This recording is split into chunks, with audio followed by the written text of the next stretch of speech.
Bait shop had no night crawlers, so there's bass, there's friggin', I almost said a naughty word, there's there's bass fishermen everywhere out here. There must be a tournament coming up and they're pre-fishing. Let's catch a walleye. I'm sorry I'm crabby. I haven't had any caffeine kick in yet, and it's taking its time. Bait shop had no night crawlers. And my glasses are fogging up. Can't see anything. Alright, now I'm done. Now I'm done complaining. For now. I almost said a naughty word. Ow.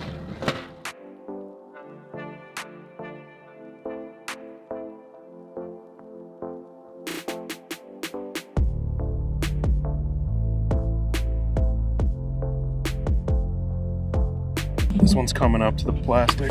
There we go. That one was zero hesitation. Well, we're fishing literally hours after a tornado. Multiple tornadoes came through last night, and hopefully everybody's okay around the area. It looks like just a bunch of trees down and whatnot. So we had trees down at the access trying to load the boat, and wasn't sure that fish would want to cooperate after the techno whatever dance party they had last night with all the thumping and flashing lights and electricity. But so far so good. This one, man, he was down tighter to bottom, but that Mooch minnow got like, I don't know, once it was about 10 feet above its head, it already started coming up for it, which is really cool to see, because I was honestly expecting them to be incredibly negative. And so, I mean, we haven't been out long, but most of the fish I've seen have been tighter to bottom, up by the weed edge. Ouch, he chomped me. Pliers. He engulfed it. Up by the weed edge, the fish that used to be in like 10 to 12 feet have slid down to the bottom of the break. And now these ones that are out off the edge, instead of being suspended, have all tucked down to bottom. So hopefully a few more of them want to bite, but that's a good sign. The day after a nasty storm, the sun is just finally poking out again, and we got at least one to commit. Here it comes. Oh, that was so sick. Wow, he ate it 6 feet under the surface. Well, I know what we're gonna be doing the rest of the day. We're doing some Moochin, baby. And when they are eating that thing, it is one of my favorite bites. Big suspended walleyes and pinging a minnow, dancing it above their heads. I know everybody thinks the secret technique right now is just jigs and crawlers, and there's a time and a place for that when they're fussy and they don't want to eat. But if I don't have to deal with getting bit off, having to rebait, this is a good one. Having to rebait, getting short bites, bluegills, whatever. And when they eat these plastics, they're so freaking aggressive. I mean, that one just came up like, he splashed me right in the face. We'll bring the net up. I just realized the mic fell off when I was sliding around over the edge of the boat trying to grab that fish, and I was wondering why Nick's face was like trying to figure out what was going on, and he said there's no audio. So it must have bumped off into the water, so I owe you a new mic, and I promise now we'll have a net handy instead of the awkward hand landings. But I don't know where we lost audio on that, but we're doing some mooching today. It's not just a bass technique, pinging a minnow. We're dancing these little mooch minnows on 3/16 ounce VMC Tungsten RedLine Swimbait, jig heads above their face, and the ones that are in the right attitude will come up 10 feet, 15 feet and just demolish it. It's such a fun way to poke around on these suspended fish. But also, we're throwing them over the edges of the weeds too, and bringing it over the tops of the weeds and then down the break and catching fish. I'll talk a little bit more about that later, but first, we're gonna go get back to casting at some big old blobs and having them commit to the plastics, baby. I love catching them on the fake stuff. It's my favorite thing in the world. I mean, there's a time and a place for live bait. Night crawlers, leeches, don't get me wrong, I busted out especially in like walleye leagues and stuff where you need to get bit. But if I can catch them on the plastics, I'd much rather do that. And there are days where you're better off doing that because you're so much more efficient. You can cast 100 feet instead of 50 to 60. If you miss them, you're still in the game. It's just when it's on, it's on. And it seems like today it's on. That's 2 for 2 on just getting demolished. I just got way too close to him. He's only 15 feet away now. You can probably see him. He's only 8 feet down. Go, fail. They don't like when you get too close to them. That's for sure.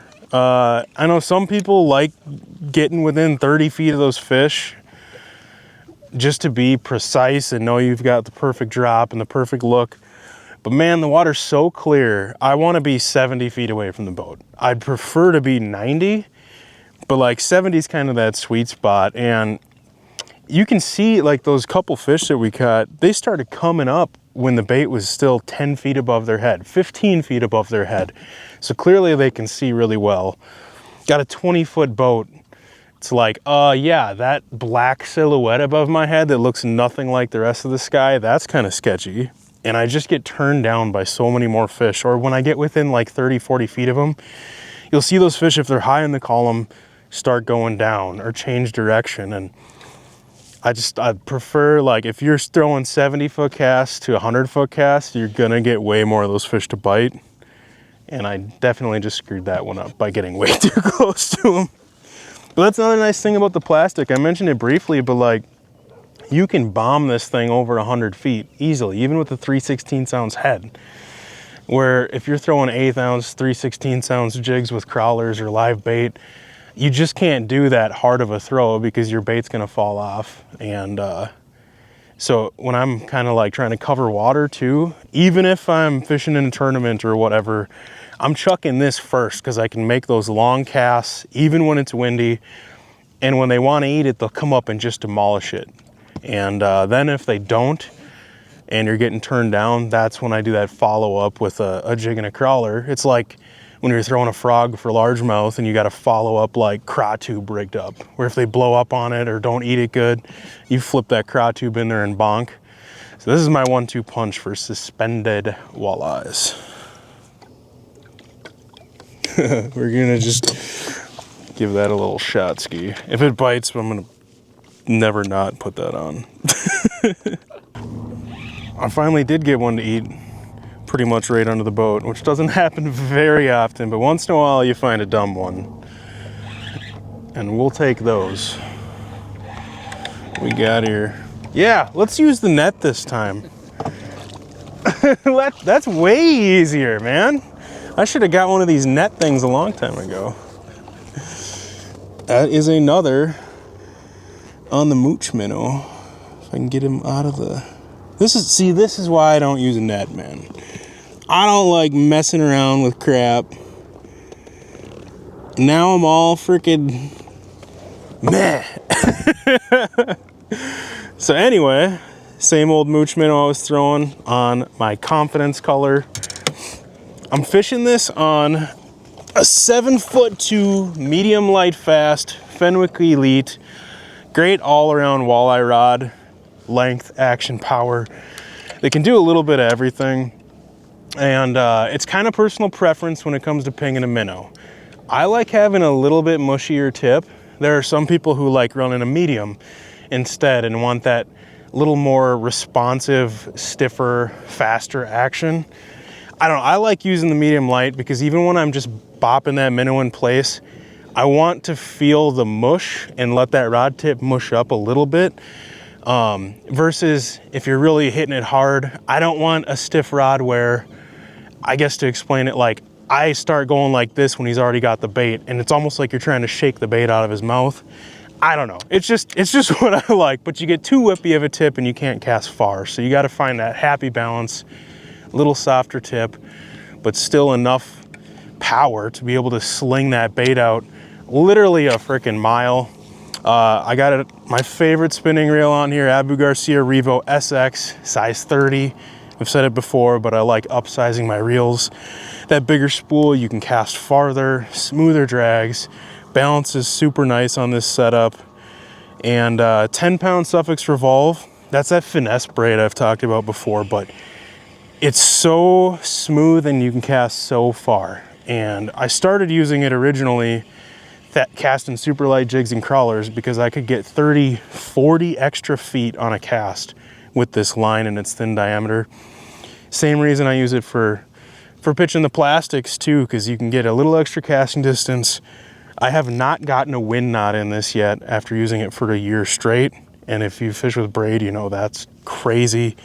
And diameter wise, this is 10-pound Sufix Revolve. It has the same diameter as 6-pound Sufix 832, which just blows my mind. So I've been absolutely loving it. But that's my kind of all-around minnow pinging setup. But this is a setup that is just a great all-around walleye rod, whether you're rigging, pitching light jigs, you're throwing Ned rigs on it, bobber, whatever. That kind of 7.2-ish, 7 to 7.3 medium light fast just covers all the bases. I don't know why I hooked that on the keeper because we still fish it. I just talked way too long. I gotta catch another. Did you just say you can cast it literally a mile? Be able to sling that bait out literally a freaking mile. I bet you I can cast over them cabins over there. Boop. That was about $1.20. Good grief. No, it's only a 3/16 ounce jig, which is crazy. I mean, that's less than a quarter if you didn't pay attention in math class, but I will throw these sometimes on an 1/8 ounce if I'm fishing especially shallower. And sometimes I bump up to a 1/4 or 3/8. And it's not, I guess, as much for fishing shallower as it is if I need to fish it more aggressively. If you fish it on a 3/8, you just have to fish it a lot faster, a little more dartier. But the nice thing about the 3/16 ounce is if I need to get really finessey and do like the jig and crawler stroll over their head where you're just bopping this thing above their nose, you can fish a 3/16 ounce finessey, but it's just heavy enough that I can still do some of those bigger pops and lifts that sometimes that's what gets them to move on the bait. And so my general rule of thumb is I'm always keeping it above their head for the most part. And it's like ice fishing with a flasher where you're trying to gauge what that fish's ceiling is that day. How high can you get them to come up before they eat or don't eat? And, you know, I'll keep it above their head. If I see them coming up real fast, just like ice fishing, I'm playing keep away, slowly rising it. But you got to read the mood of the fish. They're all different. Some of them, if you start going up, they're like, nope, and they stay down or go down. And that's when I drop it right above their nose and I just do the little bops. But really what you want to be doing with the plastic is getting those fish to move, getting them to chase. And if you can get them kind of angling up and keep it like 2 feet above them, and if they pick up the pace, you pick up the pace. And then when they're right on it, you can kind of hesitate for a second and let them finish it. But usually at that point, that bait is way down here. So it's just a nasty little setup in clear water, which we got 20-foot clarity or 22-foot clarity on this lake. It's wild. And this is not, we're right in Brainerd, Minnesota. This is a very pressured lake. We got our local walleye leagues out here. There's a bass tournament going on. This isn't some little slough where these fish haven't seen baits or anything either. So I just want you to know that you actually can catch fish on plastics in central Minnesota on these pressured lakes with clear water. But it all depends on the day and the mood of the fish. I love this thing, man. This is turned into one of those that you already know I always have a Ned rig tied on everywhere I go. I always have a jigging wrap tied on everywhere I go. I now always have a Mooch minnow tied on everywhere I go. It's a fish. It looked, I've got that weird area right here where nothing worked. Yeah. Oh gosh, he's flying up. Oh, dude, did you see that? This is what I'm talking about, man. They don't do that for the little finessey jigs and crawlers and stuff. And that is not a northern pike. This is gonna be awkward. Oh, that was sketchy. You can't even see the bait. But I promise you, it's in there, here. Ow. All right, so you get the idea. I love the Mooch Minnow. They love the Mooch Minnow. You should give it a try. If you're working on boosting your confidence in throwing plastics for walleyes, throw it after you're throwing crawlers or leeches or slip bobbers and leeches at fish and you're catching them and you know they're there. And then take it for a little spin ski. When they want it, it is on. You could not have stopped that fish from eating that bait. Came flying up like 10 feet.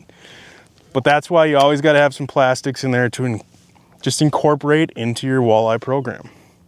That sounded like a robot or something. Incorporate that into your walleye program.